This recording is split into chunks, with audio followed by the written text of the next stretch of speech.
नमस्कार दोस्तों, आपका स्वागत है आपके अपने चैनल स्टडी वाइन्स ऑफिशियल पर। तो आज का हमारा टॉपिक है संविधान के महत्वपूर्ण अनुच्छेद। मैं इस एक ही वीडियो में संविधान के जितने भी महत्वपूर्ण अनुच्छेद हैं सभी को कवर कराऊंगा। इसलिए ये वीडियो हो सकता है थोड़ी लंबी बने, पर विश्वास रखिएगा जब वीडियो को पूरा आप एंड तक देख लेंगे तो आपका इस टॉपिक से क्वेश्चन गलत नहीं होगा, क्योंकि मैं बहुत ही सिस्टमेटिक वे से और ट्रिक से आपको समझाऊँगा। इसलिए बिना देरी किए हुए चलिए वीडियो को शुरू करते हैं। चलिए वीडियो की शुरुआत करते हैं और हम समझना शुरू करते हैं संविधान के महत्वपूर्ण अनुच्छेद के बारे में। अक्सर हम क्या गलती करते हैं कि जितने भी अनुच्छेद हैं इन्हें बीच बीच में से पढ़ना शुरू कर देते हैं, जिस करके ये हमें याद नहीं रहते। पर इस वीडियो में मैं आपको पूरा सिस्टमेटिक वे से इसे पढ़ाऊँगा और जो भी है सबको मैं जहाँ पर ज़रूरत पड़ेगी ट्रिक से बताऊँगा। तो ये वीडियो काफ़ी इंपॉर्टेंट होने वाली है आपके लिए। तो चलिए इसको शुरू करते हैं। तो सबसे पहले हम जानते हैं कि संविधान में 22 भाग 395 अनुच्छेद और 12 अनुसूचियाँ हैं। ये पहले मैंने आपको बता दिया। इससे पहले मैंने इसकी 2 वीडियो अपलोड कर दी हैं पॉलिटी की। अगर आपने नहीं देखी तो उस वीडियो को भी जरूर देख लेना। तो इसमें कितने भाग हैं? 22 भाग 395 अनुच्छेद और 12 अनुसूचियाँ। हालांकि अब इसके अनुच्छेद बढ़कर 470 हो गए हैं, पर मूल रूप से ये 395 अनुच्छेद ही हैं। कैसे? क्योंकि 395A, 395B, 395C ऐसे करके ये जुड़कर लगभग 470 हो चुके हैं। पर हमें याद रखना है कि ये 22 भाग 395 अनुच्छेद और 12 अनुसूचियाँ ही हैं। अब हम इसकी शुरुआत करते हैं। तो इसके पहले हम देखते हैं कि 22 भाग हैं। तो पहले भाग में 1 से लेकर 4 अनुच्छेद हैं और इसमें क्या है? तो संघ एवं उसके राज्य क्षेत्र का वर्णन है। तो जैसे आप कोई भी किताब पढ़ते हैं तो सबसे पहले उसमें क्या होता है? उसकी इंट्रोडक्शन होती है। इसी प्रकार जो भारत का संविधान है, ये भारत किसी भी गणतंत्र देश के लिए, लोकतंत्र देश के लिए उसका जो संविधान है सबसे पवित्र पुस्तक होती है उसकी। तो जो भारत का संविधान है इसमें भी पहले इंट्रोडक्शन ही होगी भारत की। तो पहले अनुच्छेद में क्या है? तो पहले अनुच्छेद में बताया है कि भारत राज्यों का संघ है, इंट्रोडक्शन है। दूसरे अनुच्छेद में बताया है कि नए राज्यों का प्रवेश किया जा सकता है। मतलब जो नए राज्य हैं अगर भारत में शामिल होना चाहते हैं तो अनुच्छेद 2 के तहत इसमें शामिल हो जाएंगे। जैसे कि सिक्किम को हमने भारत में शामिल किया था। और अनुच्छेद 3 में क्या बताया गया है कि राज्यों के क्षेत्रों और सीमाओं और नामों में परिवर्तन किया जा सकता है। मतलब किसी भी राज्य की अगर सीमा है उसको बढ़ाया घटाया जा सकता है और उसके नाम में परिवर्तन किया जा सकता है। तो ये 3 अनुच्छेद आपको याद रखने हैं, ये इंपॉर्टेंट है पहले भाग में। उसके बाद हम देखते हैं भाग दूसरा। तो भाग दूसरा में 5 से लेकर 11 अनुच्छेद हैं, जिसमें नागरिकता का वर्णन है। बहुत ही इंपॉर्टेंट है, काफ़ी बार पूछा गया है कि नागरिकता का वर्णन किस में है। तो ऑप्शन में ऐसे दिया होता है कि 5 से लेकर 11 अनुच्छेद, 11 से लेकर 16 अनुच्छेद। तो आपको कैसे पता चलेगा कि कौन सा अनुच्छेद है? तो इसे याद करने की बहुत ही अच्छी ट्रिक है। तो इसे आपको कैसे याद रखना है? इसकी ट्रिक है नागपंचमी। नागपंचमी से आप याद रख सकते हैं कि 5 से लेकर 11 अनुच्छेद तक नागरिकता का वर्णन है। कैसे? तो देखिए, नागपंचमी का नाग यानी कि नागरिकता का वर्णन, और पंचमी, तो पंचमी मतलब कि 5 अनुच्छेद से ये शुरू है। 5वें अनुच्छेद से शुरू है ना नागरिकता का वर्णन, 5 से लेकर 11 तक। तो नागपंचमी से आप इसे याद रख सकते हैं कि नागपंचमी जब भी आपके दिमाग में आए तो नागरिकता का नाग और पंचमी मतलब कि 5 से शुरुआत हुई है। उसके बाद हम देखते हैं भाग तीसरा। तो भाग तीसरे में 12 से लेकर 35 अनुच्छेद तक है और इसमें मौलिक अधिकार यानी कि फंडामेंटल राइट्स का वर्णन है। तो इसके ऊपर मैं एक स्पेशल वीडियो बना दूंगा पूरे मौलिक अधिकार के ऊपर, क्योंकि काफ़ी इंपॉर्टेंट है। पर इसमें अभी हमें इतना ही जानना है कि भाग तीसरे में मौलिक अधिकार का वर्णन है। तो मौलिक अधिकार कौन कौन से हैं? जैसे कि समानता का अधिकार हो गया, स्वतंत्रता का अधिकार, शोषण के विरुद्ध अधिकार, धार्मिक स्वतंत्रता का अधिकार, संस्कृति और शिक्षा संबंधी अधिकार और संवैधानिक उपचारों का अधिकार। तो अभी हमें इतना जानना है कि 12 से लेकर 35 तक मौलिक अधिकार हैं। उसके बाद हमें देखना है कि भाग 4A, ये काफ़ी इंपॉर्टेंट है। 4 नहीं इतना, 4A और इसका जो अनुच्छेद है वो 51A। इसमें मौलिक कर्तव्य का वर्णन है कि जैसे कि जो हमारा संविधान बना है, संविधान में हमारी भलाई के लिए बहुत से कानून हैं, पर जनता का भी तो ये फ़र्ज बनता है कि उसके देश के प्रति, तो इसलिए हमारे कुछ मौलिक कर्तव्य भी निर्धारित किए गए हैं। ये मैं कहाँ से ले गया है? तो ये स्रोत है जो है ये रूस से लिया गया है मौलिक कर्तव्य। मैंने आपको पिछली वीडियो में बताया था। जिसके रिलेटेड ये भी पूछा जाता है कि किसकी सिफारिश पर मौलिक कर्तव्य को संविधान में जोड़ा गया, क्योंकि इसे बाद में जोड़ा गया था। तो स्वर्ण सिंह समिति की सिफारिश पर वर्ष 1976 में, याद रखिएगा, वर्ष 1976 में 42वें संविधान संशोधन, मतलब संविधान में अमेंडमेंट किया गया था और 42वें संविधान संशोधन के तहत इसे संविधान में शामिल किया गया था। किसे? मौलिक कर्तव्य को। ये सब कुछ पूछा जाता है कि किस संविधान संशोधन के तहत और कौन सी समिति की सिफारिश पर। तो स्वर्ण सिंह समिति थी और 42वां संविधान संशोधन था। तो 4A के बाद अब हम आगे देखते हैं भाग 5 और भाग 6। इसको साथ ही साथ याद करेंगे, क्योंकि साथ ही साथ इसको आप याद करोगे तो बहुत ही आसानी से याद हो जाएगा। मैं ट्रिक से आपको बताऊंगा। तो भाग 5 में है 52 से लेकर 151 अनुच्छेद और भाग 6 में है 152 से लेकर 237 अनुच्छेद। ये आपको नहीं भी पता होगा तो काम चल जाएगा, क्योंकि मेन क्या पूछा जाता है मैं आगे आपको बताता हूँ। तो भाग 5 में मेनली है राष्ट्रपति के बारे में बताया गया है और भाग 6 में राज्यपाल, क्योंकि दोनों एक ही जैसे हैं केंद्र में जो भूमिका राष्ट्रपति की होती है वही किसी भी राज्य में भूमिका राज्यपाल की होती है। इसलिए मैं इसको साथ साथ कवर कर रहा हूँ, क्योंकि इस तरह आप पढ़ेंगे तो आपको ज़्यादा देर तक याद रहेगा।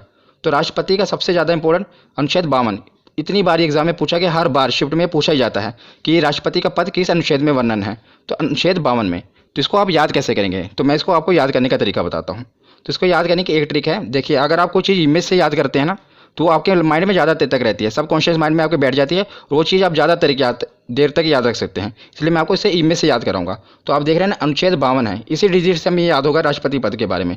देखिए जो ये दो देख रहे हैं ना, ये अब दो ऐसा लग रहा है जैसे किसी के आगे झुका हुआ है, गिड़गिड़ा रहा है। आगे आप देख रहे हैं ये 5 मतलब राष्ट्रपति। जब भी आपके दिमाग, क्योंकि जब भी आपको ये आएगा ना तो ऑप्शन ऐसे आएगा 52, ऑप्शन 53, 54, मतलब 7 वाले आएंगे और आपसे पूछा जाएगा कि राष्ट्रपति पद का वर्णन किस में है। तो आपको देखते ही पता लगना जाना चाहिए कि जो इसके आगे जो 2 है वो आपको ऐसा लग रहा है ना कि झुका हुआ है। और आपको पता है राष्ट्रपति के हाथ में बहुत पावर होती है, वो चाहे तो किसी की फांसी की सजा भी माफ़ कर सकता है। तो जो 2 है वो लग रहा है कि आगे उसके गिड़गिड़ा रहा है और माफ़ी मांग रहा है, और जो 5 है आपको देख रहे हैं ना बैठा हुआ है। तो इससे आप पता लगता है कि जो राष्ट्रपति का पद है अनुच्छेद 52 में, ये एक ट्रिक है जिससे आप इसको याद रख सकते हैं। उसके बाद देखते हैं अनुच्छेद 53। अनुच्छेद 53 में क्या है, राष्ट्रपति का पद है तो उसके पास शक्तियाँ भी होंगी और कार्य भी होंगे। तो अनुच्छेद 53 में शक्ति और कार्य का वर्णन है। उसके बाद देखते हैं अनुच्छेद 54 निर्वाचन। देखिए इसकी राइमिंग बैठी ना, 54 निर्वाचन। तो अनुच्छेद 54 में क्या है कि राष्ट्रपति का निर्वाचन कैसे किया जाना है ये उसमें बताया गया है। और उसके साथ हम देखते हैं राज्यपाल का। तो राज्यपाल का भी आप साथ ही में याद करिएगा, बस इसमें क्या करना है, +1 जोड़ना है। तो जैसे 52 है, 52 में क्या हुआ 53, जो आपने 1 जोड़ा वो उसके आगे लगा देना है, क्योंकि राष्ट्रपति और राज्यपाल साथ ही साथ चलते हैं। इसीलिए 52 है, 52 में 1 जोड़ देना, 53 के आगे आप 1 लगा देंगे। तो ये राज्यपाल का पद हो गया। और अनुच्छेद 53 में क्या था, शक्ति कार्य। तो इसका अनुच्छेद 154 में शक्ति कार्य, इसमें भी क्या करना है, 53 में 1 आपको जोड़ना है, 1 54 हो गया और वही 1 उसके आगे लगा देना है। उसके बाद इसमें 54 में निर्वाचन था, इसमें 55 में निर्वाचन है। 54 में आपको 1 जोड़ना है और वही 1 इसके आगे लगा देना है। तो इन तीनों से आप ये तीनों साथ साथ याद कर रहे हैं, देखा कितनी आसानी तरीके से। और ये सभी 6 के 6 पूछे जाते हैं। आप एक ट्रिक से सबको याद कर सकते हैं। बस आपको क्या करना है, जैसे आपको ये इमेज से याद रहेगा ना राष्ट्रपति पद के बारे में, तो आपको पता हो कि राष्ट्रपति का पद है 52 पे, तो आगे उसकी शक्ति है, उसके बाद निर्वाचन है। तो 52 में आपने 1 जोड़ा, कितना हुआ 53, जो आपने 1 जोड़ा वो उसके आगे लगा देना 153। तो उसमें राज्यपाल का पद है, उसके आगे उसके शक्ति कार्य हैं, उसका निर्वाचन है। इसे आप दोनों याद रख सकते हैं। उसके बाद हम राष्ट्रपति के आगे देखते हैं कि निर्वाचन तो हो गया, और राष्ट्रपति को हटाया कैसे जाएगा, क्योंकि यह तो लोकतंत्र है, मतलब यहाँ पर कोई भी सिक्योर नहीं है, हर आदमी के पीछे कोई ना कोई बैठा है उसको हटाने के लिए। तो अब इसमें देखते हैं अनुच्छेद 61, ये भी काफ़ी बार पूछा गया है, महाभियोग। तो महाभियोग, इसके द्वारा राष्ट्रपति को उसके पद से हटाया जा सकता है, महाभियोग के द्वारा। महाभियोग के बारे में मैं आपको और भी बताता हूँ कि महाभियोग किसी भी सदन में लाया जा सकता है, चाहे राज्यसभा हो या लोकसभा हो। और महाभियोग लाने से 14 दिन पहले राष्ट्रपति को सूचित करना पड़ता है। मतलब जब भी महाभियोग लाना है उसे 14 दिन पहले राष्ट्रपति को यह सूचित करना पड़ता है कि भाई साहब आप पे महाभियोग लगने वाला है। तो अनुच्छेद 61 के बाद अब हम देखते हैं अनुच्छेद 72। ये भी काफ़ी बार पूछा गया है, क्षमादान। मैंने आपको बताया ना कि राष्ट्रपति के पास ये पावर होती है कि वो किसी को भी क्षमा कर सकता है। तो इसको भी आप कैसे याद करेंगे, बस दो से आपको बस यही इमेज आनी चाहिए कि जो 2 है वो झुका हुआ है और गिड़गिड़ा रहा है। 7 आप देख रहे हैं राष्ट्रपति खड़ा हुआ है, राष्ट्रपति के आगे वो गिड़गिड़ा रहा है कि मुझे क्षमा कर दो। तो इससे आप याद रख सकते हैं क्षमादान। 52 कैसे पता लगता है कि 2, तो आपको पता है कि 2 है आगे, तो मतलब राष्ट्रपति से रिलेटेड है, और उस पर 5 बैठा हुआ है, तो ये राष्ट्रपति का पद है, वो राष्ट्रपति को बैठाया गया है। और 72 में वो खड़ा हुआ है और उसके सामने 2 गिड़गिड़ा रहा है कि मुझे क्षमा कर दो। तो इससे आप नंबरों से खेल सकते हैं। तो उसके बाद हम देखते हैं अनुच्छेद 123, अध्यादेश। ये भी काफ़ी इंपॉर्टेंट है, अध्यादेश। कि अध्यादेश में क्या होता है कि जब लोकसभा और राज्यसभा की बैठक ना चल रही हो और देश में किसी जरूरी कानून की आवश्यकता होती है, तो राष्ट्रपति हस्ताक्षर करके कानून बना सकते हैं। पर मंत्रिमंडल की सिफारिश पर ही वो कानून बना सकते हैं, क्योंकि मतलब मंत्रिमंडल प्रधानमंत्री ही, उनकी सिफारिश पर ही ये कानून बनता है। आपको पता होना चाहिए कि भारत में कानून कैसे बनते हैं। आपको पता है 3 स्टेप होते हैं। पहले स्टेप में लोकसभा में वो पारित होना चाहिए, फिर राज्यसभा में, फिर उसके बाद राष्ट्रपति के हस्ताक्षर होने चाहिए। कितने स्टेप हैं, 1 2 3, बस इसी से आप याद भी रख सकते हैं। देखिए 1 2 3, तो 1 2 3 सीधे ही तीनों स्टेप हटा के सीधे राष्ट्रपति के साइन करा के सीधा कानून बन जाता है। मतलब ये ट्रिक हो गई। 1 2 3 3 स्टेप होते हैं, पहला लोकसभा, फिर राज्यसभा, फिर राष्ट्रपति। पर अध्यादेश लाकर क्या किया जाता है, इसको खत्म करके सीधा राष्ट्रपति के हस्ताक्षर कराए जाते हैं और कानून बना दिया जाता है। तो अनुच्छेद 123 के बाद हम देखते हैं अनुच्छेद 143। तो अनुच्छेद 143 में क्या है कि राष्ट्रपति को अगर कानूनी सलाह की आवश्यकता होती है तो वो सीधा सुप्रीम कोर्ट से सलाह ले सकता है। पर आपको यह भी याद रखना है कि ये क्वेश्चन पूछा गया है कि अगर वो सलाह देते हैं तो क्या वो मानने के लिए बाध्य है राष्ट्रपति। तो आपको ये याद रखना है कि वो बाध्य नहीं है, वो मतलब सुझाव ले सकते हैं, पर ये नहीं है अगर उन्होंने कोई सजेशन दे दी सुप्रीम कोर्ट ने तो राष्ट्रपति उस पर बाध्य नहीं है, वो चाहे तो माने या चाहे तो ना माने। तो आपको याद रखना है 143। ये सभी मैं आपको राष्ट्रपति के रिलेटेड बता रहा हूँ, इसलिए मैंने एक हेडिंग में सारे कवर कर दिए कि जो भी राष्ट्रपति से रिलेटेड है और ये राज्यपाल वाले। उसके बाद हम देखते हैं उपराष्ट्रपति, राष्ट्रपति, उपराष्ट्रपति। तो उपराष्ट्रपति का वर्णन है अनुच्छेद 63 में। किसमें? अनुच्छेद 63 में। तो उसमें बताया गया है कि एक उपराष्ट्रपति होगा, और अनुच्छेद 64 में क्या बताया गया है कि राज्यसभा के सभापति के रूप में वो कार्य करेगा। तो जो उपराष्ट्रपति होगा, आप देखेंगे जो राज्यसभा का सभापति होता है वह भी उपराष्ट्रपति होता है। और मैं आपको एक इंटरेस्टिंग फैक्ट बताता हूँ कि जो उपराष्ट्रपति होता है उसे अपने पद के लिए कोई तनख्वाह नहीं मिलती, मतलब उसे कोई सैलरी नहीं मिलती, पर जो राज्यसभा में वो सभापति के रूप में कार्य करता है उसके लिए उनको वेतन मिलता है। तो जो उपराष्ट्रपति को अपने पद के लिए वेतन नहीं मिलता, जैसे राष्ट्रपति को वेतन मिलता है उनके पद के लिए, राज्यपाल को मिलता है, पर उपराष्ट्रपति को उनको पद के लिए वेतन नहीं मिलता, बल्कि जो वो राज्यसभा में सभापति के रूप में होते हैं उसके कार्य के लिए उनको वेतन मिलता है। ये आपको याद रखना है। तो हमने राज्यपाल देख लिए, राष्ट्रपति देख लिए, अब हम देखेंगे प्रधानमंत्री और मुख्यमंत्री। ये साथ साथ हम कवर कर रहे हैं। यही होता है कि सिस्टमेटिक वे से पढ़ना, जिससे आप अनुच्छेदों को काफ़ी ज़्यादा देर तक याद रख सकते हैं। तो हम देखते हैं प्रधानमंत्री। तो सबसे पहले हम देखते हैं अनुच्छेद 74, 75, 76, ये तीनों प्रधानमंत्री से रिलेटेड हैं। तो इसे आप याद कैसे रखते हैं? पहले तो आपको पता होना चाहिए कि जो प्रधानमंत्री होते हैं, अनुच्छेद 74 में जो मंत्रिमंडल होता है ये राष्ट्रपति की सहायता के लिए बनाया होता है, मतलब राष्ट्रपति की सहायता के लिए मंत्रिमंडल का गठन किया जाता है, पर जो इसके हेड होते हैं वो प्रधानमंत्री होते हैं। जैसा कि आपको पता है कि भारत में जो राष्ट्रपति हैं वो तो नाम मात्र मुखिया हैं, ज़्यादातर पावर किसके हाथ में है? तो प्रधानमंत्री के हाथ में है, पर राष्ट्रपति की सहायता के लिए मंत्रिमंडल का गठन किया जाता है और इसके हेड प्रधानमंत्री होते हैं। तो 74, 75 लगातार ही हैं। और 75 के बाद हम देखते हैं 76। 76 में महान्यायवादी। तो महान्यायवादी कौन होते हैं? तो राष्ट्रपति द्वारा महान्यायवादी की नियुक्ति की जाती है। महान्यायवादी एक विधि अधिकारी होता है, मतलब सीधे शब्दों में आपको बताऊं तो ये कानूनी विशेषज्ञ होते हैं जो भारत सरकार को कानूनी सलाह देते हैं। तो जैसे राष्ट्रपति सुप्रीम कोर्ट से सलाह लेते हैं, इसी प्रकार महान्यायवादी होते हैं जिन्हें राष्ट्रपति नियुक्त करता है, पर जो सिफारिश होती है मंत्रिमंडल, मतलब प्रधानमंत्री की सिफारिश पर ही राष्ट्रपति नियुक्त करते हैं और ये कानूनी सलाह देते हैं प्रधानमंत्री को। तो तीनों आपको याद रखने हैं। सबसे पहले तो 74 में मंत्रिमंडल, 75 में प्रधानमंत्री उसके हेड, और 76 में कानूनी सलाह ले सकते हैं।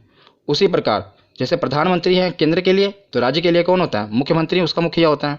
तो अनुच्छेद 163 में मंत्रिमंडल, सेम टू सेम। इसको याद करने की ट्रिक भी एक ही है। देखिए कैसे, जैसे मैंने आपको वहाँ पर राष्ट्रपति और राज्यपाल में क्या बताया था कि एक जोड़ना है, यहाँ पर एक एक घटाना है। जैसे 74 है, क्योंकि जो अगर आपको देखा जाए प्रधानमंत्री की पोस्ट बड़ी है, मुख्यमंत्री एक स्टेप उससे नीचे ही है। आपको याद करने के लिए बता रहा हूँ, ऐसे नीचे है ना, एक स्टेप नीचे, तो बस आपको एक स्टेप नीचे घटा देना है। जैसे 74 मंत्रिमंडल है, आपको दोनों में एक एक घटा देना है। 4 में से गया 3, 7, 1, 6, और जो एक घटा है आपको एक आगे लगा देना है, 163 आ गया। ऐसे आगे 75 में भी करना है तो 164 आ जाएगा, 76 में भी करोगे तो 165। मतलब इन तीनों से आप इन तीनों को याद कर सकते हैं। जैसे राष्ट्रपति के राज्यपाल याद कर लिया, प्रधानमंत्री का याद किया तो मुख्यमंत्री का याद कर लिया। तो तीनों साथ साथ ही हैं। मंत्रिमंडल इसमें 74 में है, अनुच्छेद 163 में मंत्रिमंडल है, इसमें 75 में प्रधानमंत्री हैं, तो 164 में मुख्यमंत्री हैं, और 76 में महान्यायवादी हैं, तो 165 में महाधिवक्ता। मुख्यमंत्री के लिए महाधिवक्ता होता है, जो काम मतलब कि महान्यायवादी प्रधानमंत्री के लिए करता है वही काम महाधिवक्ता मुख्यमंत्री के लिए करता है। और जो महाधिवक्ता है इनकी नियुक्ति कौन करेगा? तो जैसे वहाँ पर राष्ट्रपति करते हैं तो यहाँ पर राज्यपाल करेंगे। तो एक ही ट्रिक से आप इन 6 को याद कर सकते हैं। तो प्रधानमंत्री और मुख्यमंत्री तो हमने देख लिए। अब हम आते हैं संसद पर, क्योंकि कानून कहाँ पर बनेंगे? संसद में। तो ये तो आपको याद ही होगा क्योंकि काफ़ी इंपॉर्टेंट है, आपने याद किया ही होगा। संसद का जो वर्णन है अनुच्छेद 79 में है, 79, और उसके बाद 80 और 81 लगातार ही है, राज्यसभा और लोकसभा। तो कई बार क्या होता है हम इनके क्रम में मिस्टेक कर देते हैं, कई बार हम भूल जाते हैं कि 80 में लोकसभा आएगा या राज्यसभा आएगा। तो इसे याद करना बहुत ही सरल है और इसकी ट्रिक भी सरल है। सा से पहले संसद आएगा, रा से राज्यसभा, ला से लोकसभा, सरल। तो आप इसके क्रम को याद रख सकते हैं, पहले संसद आएगा, फिर राज्यसभा आएगा, फिर लोकसभा आएगा। ये तो केंद्र के लिए होगा। उसी प्रकार राज्य में भी है। तो जैसे केंद्र में बोला संसद है, उसी प्रकार राज्य में है विधानमंडल। मतलब राज्य में कोई कानून बनाना होता है तो विधानमंडल के तहत बनता है। तो विधानमंडल, और विधानमंडल में क्या होता है? विधानसभा और विधान परिषद। ज़्यादातर विधानसभाएं होती हैं और बस केवल 6 राज्य ही हैं जहाँ पर विधान परिषद है। मैं आपको बताऊँगा, ज़्यादातर हर जगह मतलब ज़्यादातर राज्यों में विधानसभा है। तो इसे आप याद कैसे करेंगे? जैसे हमने प्रधानमंत्री मुख्यमंत्री को किया, मतलब प्रधानमंत्री एक स्टेप ऊपर होता है, मुख्यमंत्री नीचे। उसी प्रकार केंद्र तो ऊपर है ना और राज्य नीचे। तो इसको भी ऐसे, मतलब टिक बता रहा हूँ आपको, तो इसको भी ऐसे ही घटाना है। 79 है, आपको एक एक घटा देना है। कितना? 9 में से गए 1, 8, और 7 में से गए 6, और जो एक घटा है एक आगे लगा देना है। तो 168, वहाँ पर संसद, यहाँ पर 168। एक ही ट्रिक से देखो आप सब याद कर रहे हैं, संसद का वर्णन और यहाँ पर विधानमंडल में। उसके बाद हम देखते हैं लोकसभा। तो लोकसभा 81 है, 81 में भी आपको 11 घटा देना है। 1 में गए 0, 8 में से गए 7, और आगे एक जो घटा है लगा देना है 170। तो वहाँ पर लोकसभा और यहाँ पर विधानसभा, इसको भी आप याद कर सकते हैं। तो विधानसभा के बाद ये है विधान परिषद। ये मतलब हर जगह नहीं है, सिर्फ केवल 6 राज्यों में है। तो 6 राज्यों में है। ये भी कई बार पूछ लिया जाता है कि बताओ कि विधान परिषद किन किन राज्यों में है। तो इसकी भी एक ट्रिक है, इसकी ट्रिक है टीबी, जुकाम। क्या? टीबी और जुकाम। इससे आप याद रख सकते हैं कि कहाँ कहाँ पर विधान परिषद है। टी से जैसे हो गया तेलंगाना, बी से हो गया बिहार, तेलंगाना और बिहार। जैसे जम्मू कश्मीर, तो ये जम्मू कश्मीर पहले था, लेकिन अब जब से ये केंद्र शासित प्रदेश बन गया है तो यहाँ पर विधान परिषद खत्म कर दी गई है। और ये पूछा जाता है कि किस राज्य में विधान परिषद खत्म कर दिया गया है, तो याद रखिएगा अब तो केंद्र शासित बन गया ना, तो जम्मू कश्मीर में। तो ये आप ट्रिक है, इसलिए मैंने आपको पूरा बता दिया, पर आपको ये भी याद होना चाहिए कि जे अब खत्म हो चुका है। यू से उत्तर प्रदेश, के से कर्नाटक, ए से आंध्र प्रदेश और एम से महाराष्ट्र। आंध्र प्रदेश भी अब जो है अपनी विधानसभा में उसने ये प्रस्ताव पारित किया है कि हमारे यहाँ विधान परिषद को खत्म कर दिया जाए, पर अभी वर्तमान में खत्म नहीं हुई है। तो कि 6 राज्यों में अभी भी है, पहले तेलंगाना, बी से बिहार, जम्मू कश्मीर खत्म हो गया, तो 1 2, यू से उत्तर प्रदेश 3, के से कर्नाटक 4, ए से आंध्र प्रदेश 5 और एम से महाराष्ट्र 6। तो मैंने आपको विधान परिषद भी बता दिए क्योंकि ये भी पूछे जाते हैं। तो हमने संसद को भी कवर कर लिया ट्रिक से, और विधानमंडल, विधानसभा और विधान परिषद को भी कवर कर लिया। तो संसद के कुछ और भी अनुच्छेद हैं जो पूछे जाते हैं, मैंने साथ ही कवर कर दिए, उसे भी देख लेते हैं। तो हम आते हैं अनुच्छेद 100 पे। कई बार पूछा गया अनुच्छेद 100 में किसका वर्णन है? निर्णायक मत।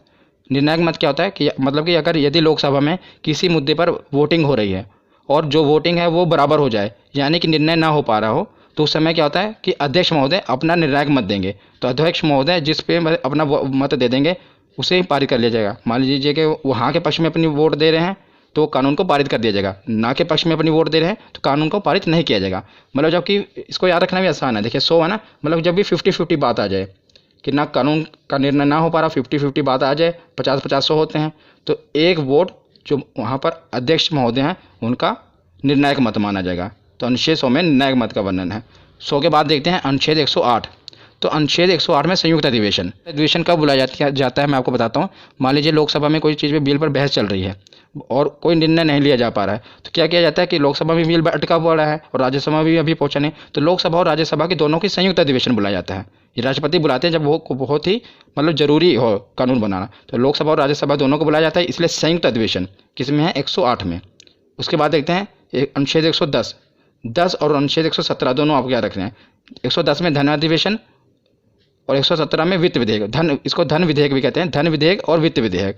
ये काफ़ी कन्फ्यूजिंग है, धन विधेयक और वित्त विधेयक कई बार पूछे गए हैं। मतलब इसका पूछा क्या जाता है, इसकी डेफिनेशन पूछी जाती है, इसमें होता क्या है ये भी पूछा जाता है कि 10 में क्या है। पहले तो आप याद रखें 10 और धन।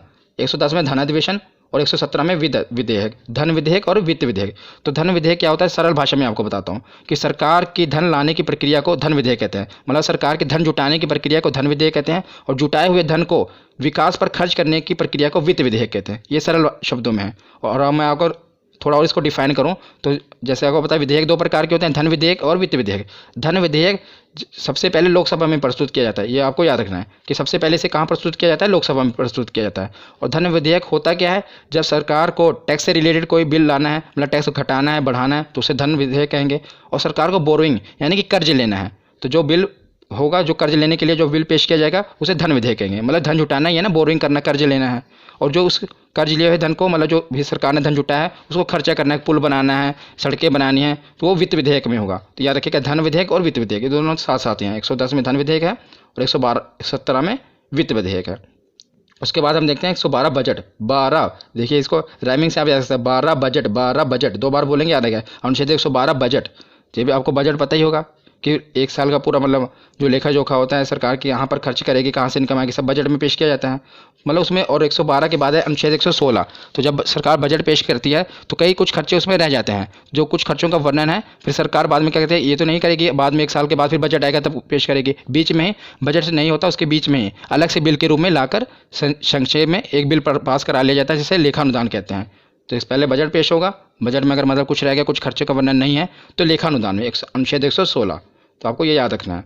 उसके बाद हम देखते हैं, अब हमने प्रधानमंत्री, मुख्यमंत्री, राज्यपाल, उपराज्यपाल सब कवर कर लिए। अब हम आते हैं सुप्रीम कोर्ट, हाई कोर्ट पर। संसद भी हो गया कवर। इस प्रकार आपको पढ़ते जाना क्रम वाइज, इससे आपको याद रहेंगे। अब सुप्रीम कोर्ट और हाई कोर्ट को देखते हैं। तो 124 में सुप्रीम कोर्ट का गठन होगा और 131 में सुप्रीम कोर्ट के अधिकार हैं। तो 124 में क्या है, सुप्रीम कोर्ट का गठन होगा भारत में, और 131 में सुप्रीम कोर्ट के अधिकार हैं, और 148 में CAG की नियुक्ति। तीनों आपको याद रखने हैं, तीनों सुप्रीम कोर्ट से रिलेटेड मैंने पहले उठाए हैं। 124, 131 और 148। पहले सुप्रीम कोर्ट का गठन होगा। 131 में बताया कि सुप्रीम कोर्ट की क्या पावर है, कहाँ कहाँ उसका अधिकार क्षेत्र है। और 148 में है कि क्या की नियुक्ति। तो क्या क्या होता है, क्या की फुल फॉर्म है कंट्रोलर एंड ऑडिटर जनरल, और इसकी नियुक्ति भी राष्ट्रपति द्वारा ही की जाती है। इनका काम क्या है कि सरकार द्वारा जो भी खर्चा किया गया, व्यय किया गया है, उसका लेखा जोखा करना है कि सरकार ने जो खर्चा किया, जो घोटाले वगैरह होते हैं कहाँ से पता चलते हैं, वो कैग की रिपोर्ट से ही पता चलता है। जैसे 2G घोटाला होगा, जो भी घोटाले, स्पेक्ट्रम घोटाला हुआ, ये कैग ही रिपोर्ट अपनी पेश करती है, उसी द्वारा ये सब उजागर होता है कि कहाँ पर कितना घोटाला हुआ। तो और इस समय अगर मैं आपसे पूछूं कि क्या कौन है, हमारे कंट्रोलर और ऑडिटर जनरल कौन है, तो गिरीश चंद्र मुर्मू जी हैं क्या, ये भी याद रखना। उसके बाद हम देखते हैं, हमने सुप्रीम कोर्ट देख लिया, 1, 2, 4 और 2, 1, 4 हाई कोर्ट है, 1, 2, 4 सुप्रीम कोर्ट है और 2, 1, 4 ऐसे आप पढ़ेंगे तो याद रहेगा। 2-3 बार वीडियो को देख लेना, आपको पूरा कभी भूलेगा नहीं। तो अनुच्छेद 2, 1, 4 क्या है कि इसमें बताया गया कि राज्य में एक हाई कोर्ट जरूर होगा।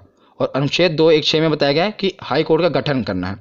पहले बताया कि राज्यों के लिए हाई कोर्ट होगा, और इसमें 216 में क्या है कि हाई कोर्ट का गठन करना है, कैसे होगा वो बताया गया है। तो हमने सुप्रीम कोर्ट और हाई कोर्ट देख लिया। अब हम देखते हैं, एक मैंने हेड बनाया केंद्र राज्य संबंध। इसमें जितने भी अनुच्छेद हैं ये काफ़ी इंपॉर्टेंट हैं, ये अलग से पूछे जाते हैं। आपको पहले 2-2 करके याद रखना है। 249, 250। तो 249 में क्या है कि राज्य सूची विषय पर कानून बनाने की शक्ति। तो राज्य सूची विषय क्या होता है, मैं आपको बताता हूँ कि राज्य सूची मतलब है कि वह विषय जिस पर राज्य कानून बनाता है। राज्य सूची विषय, कुछ विषय होते हैं ना जिस पर सिर्फ राज्य कानून बना सकता है, कुछ पर सिर्फ केंद्र कानून बना सकता है। पर जो राज्य सूची विषय है इसमें सिर्फ राज्य कानून बनाता है, पर और मतलब कि विधानमंडल में कानून बनता है, वहाँ यहाँ केंद्र द्वारा बनाया गया संसद में बनता है, और मतलब राज्य का विधानमंडल में बनता है। पर कुछ विषय हैं जिस पर संसद भी कानून बना सकती है, उसे अनुच्छेद 249 में रखा गया है कि जो कुछ विषय हैं जिस पर क्या है केंद्र भी कानून बना सकते हैं। और 250 में क्या है कि आपातकाल के दौरान, जब आपातकाल इमरजेंसी लग जाए, उस दौरान भी राज्य सूची के कुछ विषयों पर कानून बनाने की शक्ति केंद्र के पास है। तो दोनों याद रखिएगा, 249 और 250। 250 में आपातकाल के दौरान और 249 मतलब नॉर्मल टाइम पे। उसके बाद देखते हैं 262। कई बार ये पूछा गया है, नदी जल विवाद। नदी जल विवाद का वर्णन किसमें, 262। कई बार आप देखते हैं ना कि दो राज्यों के बीच में नदी के जल पर विवाद हो जाता है। जैसे कि अब कोई भी नदी है, वो एक ये तो नहीं देखेगी कि यूपी यहीं पर रुक जाएगी, वो आगे भी दूसरे राज्य में जाती है ना, तो उसके पानी के लिए विवाद हो जाता है कि कितना पानी। तो एक राज्य मान लो बांध बना लेता है, वो पानी रोक लेता है, तो दूसरा राज्य विवाद खड़ा कर देता है कि हमें पानी प्रॉपर नहीं मिल रहा। तो ये नदी जल विवाद का निपटारा किस में होता है, तो इसका 262 में वर्णन किया गया है। कौन सा अनुच्छेद है, 262। और 262 और 263 आपको साथ में याद रखने हैं। 263 में क्या, अंतर्राज्यीय परिषद, मतलब अंतर्राज्यीय विवाद इसमें है कि दो राज्यों के बीच कोई विवाद हो जाए तो उसे कैसे सुलझाना है, और उस पर संसद कानून बना सकती है। याद रखना, इसमें भी संसद कानून बना सकती है। तो 262 में नदी जल विवाद है और 263 में अंतर्राज्यीय परिषद है। उसके बाद आते हैं 280, ये भी काफ़ी इंपॉर्टेंट है, वित्त आयोग।